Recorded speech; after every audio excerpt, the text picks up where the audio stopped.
What is good, everybody? I'm Mage here, and today I wanted to go over a gun mage build that does not rely on the trial unique belt or any type of ailment stacking, and it mainly focuses on pure physical damage. I would like to note that stasis is fairly important to this build because you do use, I think it's called which time cannot heal. Yes, there it is right there. Where if you hit an enemy, they take 100% of the damage again if they have stasis. That's fairly important, and to get that, you can use either your Aether Jump, which will apply stasis with the right runes, or you could just have about 10% stasis chance, and Anomaly should be able to apply it fairly easily for you. So with that being said, let's just jump into the build, show you how it works and how easy it is to really put together. So since we have our attributes open, let's just go ahead and take a look at this. You basically want to just put everything you have into toughness. Don't put points anywhere else. Unless you are below 40% crit, you want to be at least 40%, I would say minimum. If you can't get it closer to 50% with gear, that's ideal. But you do want to be over 40%. So if you were below that slightly, put a couple into ferocity until you hit that threshold. But other than that, if you have the gear to get higher crit, then just go straight toughness so you can survive the higher level rifts. So now that we have gone over the attributes, let's take a look at the skills. We'll start off with Aether Jump.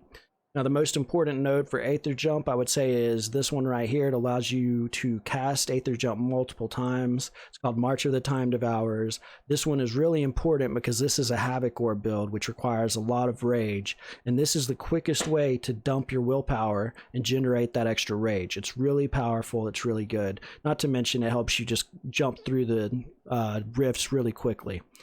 The other ones to note are the actual movement speed after using teleport. This helps with survivability, helps with just getting through the rift. This one right here, Fragments of Aether, this applies stasis. So if you don't have the ability for whatever reason to use Anomaly, you can use this right here to guarantee stasis on a boss or a mob, whatever it may be. It's really powerful. Let's jump over to Winter Grasp. Now, the most important node on this one, in my opinion, is Hail the Ice Queen, because this increases your damage. And I know some of you are going to say, hey, it only works for the base element of the skill. But take a look at this right here. When you open up your panel, you'll notice your weapon damage. Take a look at Havoc Orb, and it is scaling with weapon damage, 470% weapon damage. So what this does, when you use your Winter Grasp, take a look, I'm at 8,000, pop it, jumps up close to 12,000.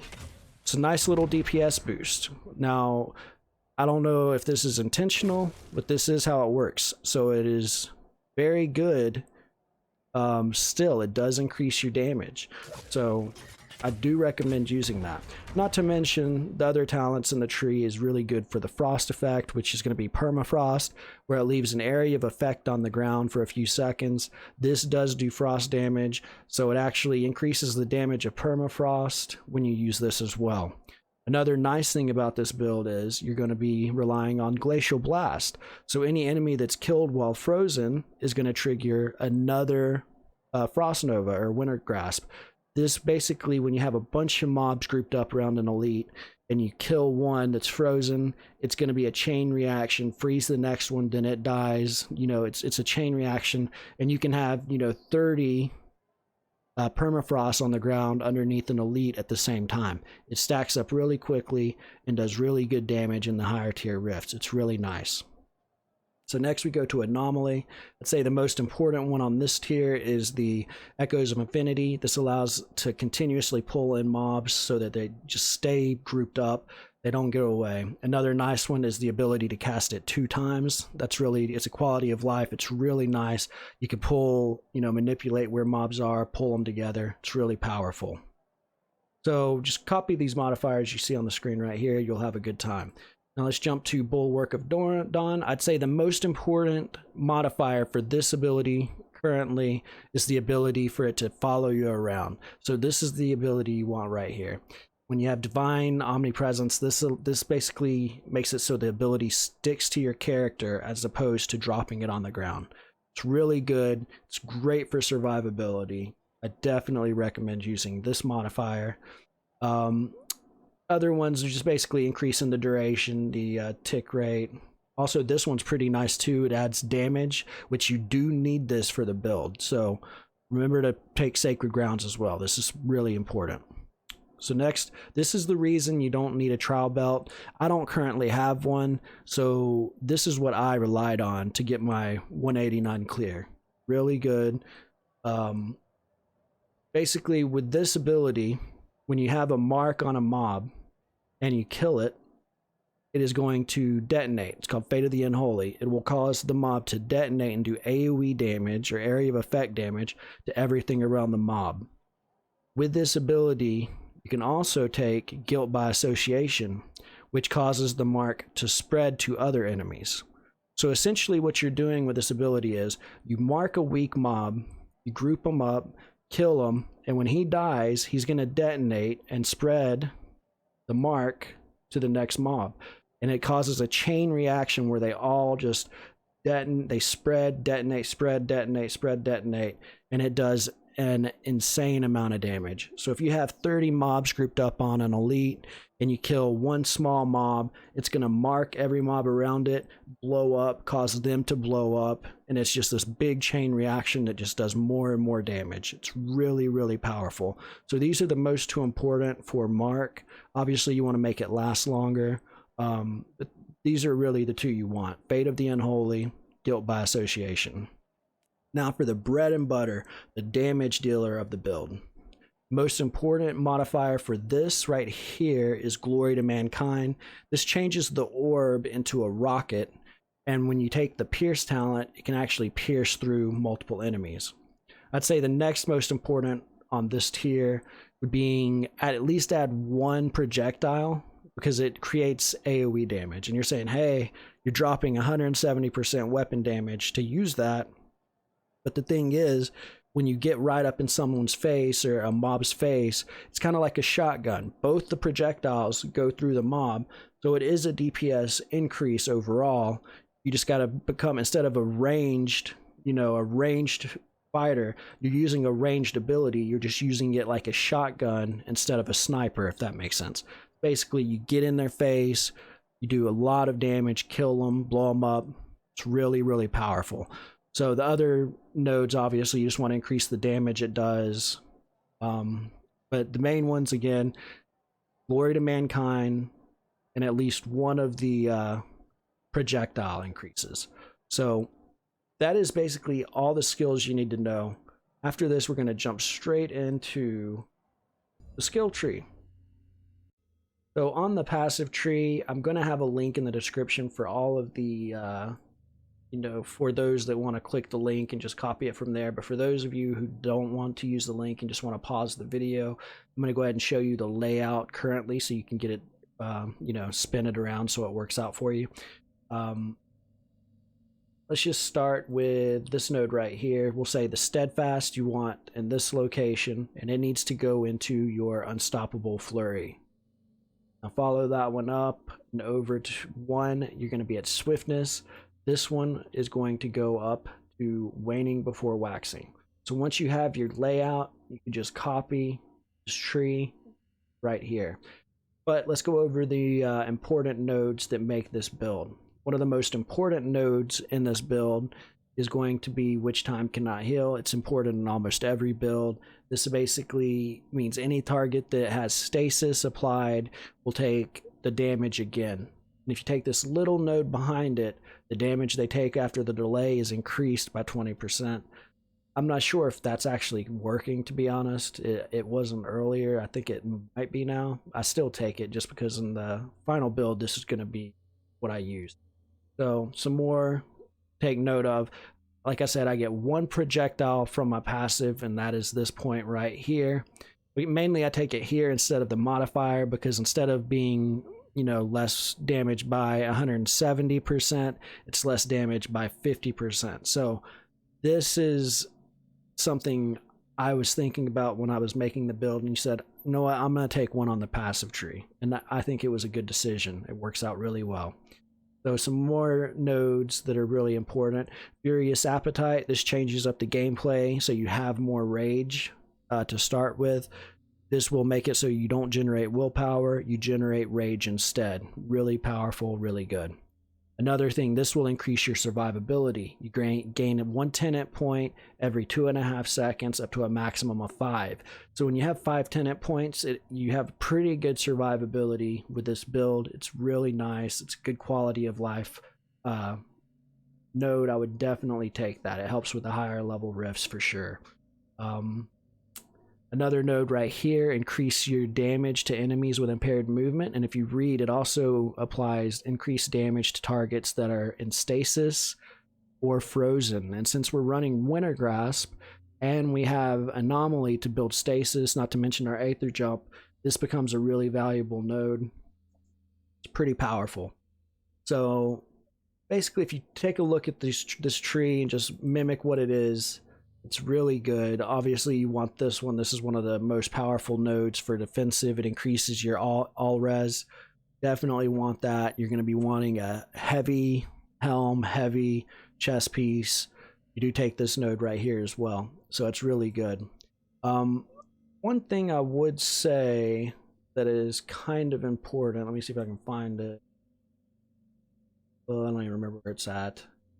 Right here. Okay, so you want to have the pierce in your passive tree. This allows it to pierce through the first enemy hit to hit multiple enemies. I tried it without the pierce all because I've thought, maybe I need the bombs to explode on the boss to do max damage. It did not seem to make a difference whether it had pierce or not. The damage seemed basically the same to me, so I would recommend using the pierce right here as well. So another major point, which I said you wanted to have for your bulwark, the sacred damage. This is amazing. I found it really helps kill those elites after you get them real low and you just want to finish them. This talent right here, when you follow it up with the next one over, sudden death, this helps you kill any mobs that are below 15% really fast. They just die instantly. It's so good, so powerful. It's really undervalued. I like it a lot, and this allows me to not take the talent for Mark to instantly kill things under 10% health, because I'm gonna always basically have my Bulwark of Dawn up. So basically this is gonna be, you know, your passive tree. So let's go ahead and take a look at the gear and how you want to itemize for this build. So I would like to add, before I show you the items, actually, this node right here, that is going to be probably the last big node I go for. You know, obviously I might go for some global life leech or, you know, some little things here and there, but I do believe I'm going to be going for the Warlock residual energy, basically just so I can do more damage when I'm dumping my rage with the Havoc Orb. But like I said, jumping into the items, take a look. Main stats I look for in items are cooldown reduction to skills, ferocity, crit chance score, all res is really important, and transfer time between willpower and rage. Something I'm not currently stacking, but I do believe I'm going to start rolling for when I start rolling and trying to itemize my character a little better, is dodge chance. I think that would increase my survivability quite a bit, because it, you know, the more dodge you have, the less you get hit, which means your branded burst or your tenant points don't get used up. It'll just increase your survivability. If you take a look at my gear, I have nothing special. I mean, I have a 500 DPS pistol, and I'm clearing 189s with this build. That's how powerful it is. For the catalyst, you don't really need to use this catalyst. I just like it. It's like a quality of life catalyst. I find that it's nice not having to worry about the increase to the transfer rate between willpower and rage. I really like that. Not to mention, you get that 28% damage from last spell cast, which is one of the reasons why I haven't went the residual energy right away. I've got it on my catalyst, so that's pretty nice. But if you, like I said, I don't have anything special. I have low item level pieces, 105. You know, I don't even have one of those great 1000 all res chest pieces. I don't have anything special. It's like I'm just going for any kind of damage increase, crit chance increase, cooldown decrease for my skills, any kind of thing that increase the transfer rate for my willpower and rage.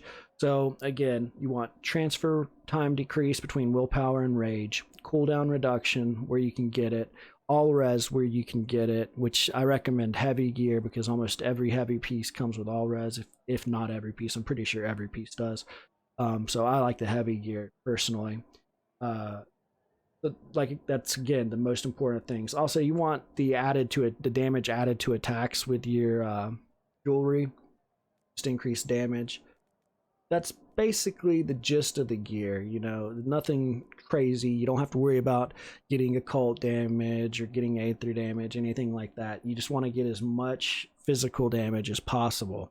I would say for your weapon, you do want it to roll the percentage material damage on attacks with this weapon. I think that's pretty important for the build. It's really nice.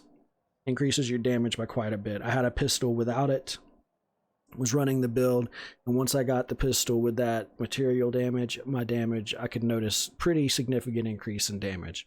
So let's jump into some little gameplay videos of me killing elite mobs in a group of, you know, other mobs at higher rifts, you know, 180 plus, 170 plus. So I'm coming up, this is a 187 rift right here. I'm coming up on some elites. So what I'm going to do is I'm just going to start off by just grouping up mobs, trying to get as many mobs around as possible. Stay away from them, obviously, if possible. Use a little rage. Go ahead and throw my bulwark up. Go ahead and throw a mark on one. Use my frost nova, mark on a small mob. As you can see, it's kind of freaking out right now. Look at all this runes. Look at these mobs, how low they are. Just deleted, just like that.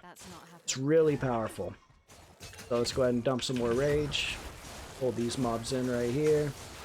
Frost nova. Kill them. Don't forget to use yours. Look at this. It's lagging the server. It's so much damage. Just does so much. It's so good. Just deletes them. It's disappear because of so much damage. And again, I'm using, you know, these items right here. Nothing special. It's nothing crazy. It's just basically the concept of the build is you just find whatever elites it is you're on, or the amount of mobs. It doesn't really matter. If you even kill elites, you can actually skip them if you progress. But you want to just group up mobs, mark one of the smaller, weaker mobs, put your mark of impurity on them. Then you will use your anomaly. Let me go ahead and just dump some. So you're going to put your mark of impurity on one of the small mobs. Drop your anomaly to group them up.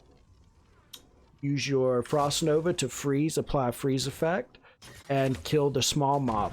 And when you kill that small mob, not only is the mark going to detonate and do AoE damage, it's going to spread to all the other mobs around it, which they will also detonate when they die. It will spread the Frost Nova or Winter Grasp. It will use it again. And like I said, when you use your Winter Grasp, it leaves an area of effect on the ground. So, and every mob that gets frozen casts it again when you kill them. So you're going to end up with a ton of permafrost damage on the ground. You have all of the damage from your Mark of Impurity going off, not to mention your actual Havoc Orb damage and your Anomaly damage. And just for the extra damage, just to make sure they finish, if they're at 15% or less, you use your Bulwark, and that will detonate all of the elites and even the champion elite at the end of the rift. So I'm going to just skip ahead to the last boss, try to show you how to kill it. So I'm about to come up on another elite pack. Decided to go ahead and just show the case this one more time, in case anyone can understand it. Make sure you get in range of the elites, use your Bulwark. Gonna mark this small mob right here, group them up, Nova, and just start exploding them. See how it's just doing so much damage. This mob, obviously it wasn't close enough to take the damage. Still kind of lagging. Servers. That's essentially the build. A mark, anomaly, Winter's Grasp, just shoot and kill. It's really easy, really straightforward, really powerful. So I've got the boss spawned. I forgot to show this on the last level. But I'm gonna basically try and pull all these mobs I can, pull everything I can, far as I can to. I want many mobs with me as possible. Basically detonate. Also going to utilize aspect of the war, help kill the mob as well. So I'm gonna basically try to do as much damage as I can. Mobs. Try to take about a quarter of his HP away with this. Go ahead and just dump some. I'm gonna need a little bit of. Oof, I'm glad I got that off. Alright, so basically I'm gonna drop a mark on this little rat right here, pull it in, cross Nova, detonate them, let them do as much damage to this boss as possible.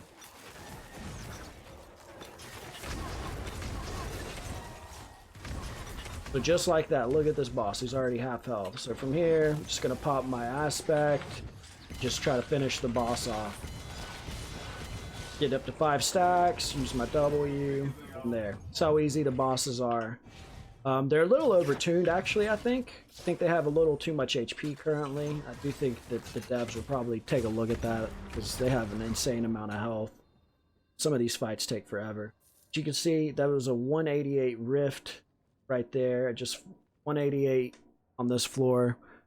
Pretty easy to kill the boss. The mobs die super fast. And again, I am using... No, look at this gear. It's nothing to write home about. So there's the build. That's how it works. Just leave any comments or questions in the section below, and I'll try to respond if I see them. I'm not going to be around that much tomorrow, so hopefully I see them and get back to you before then. But like I said, any questions, just let me know. Thanks.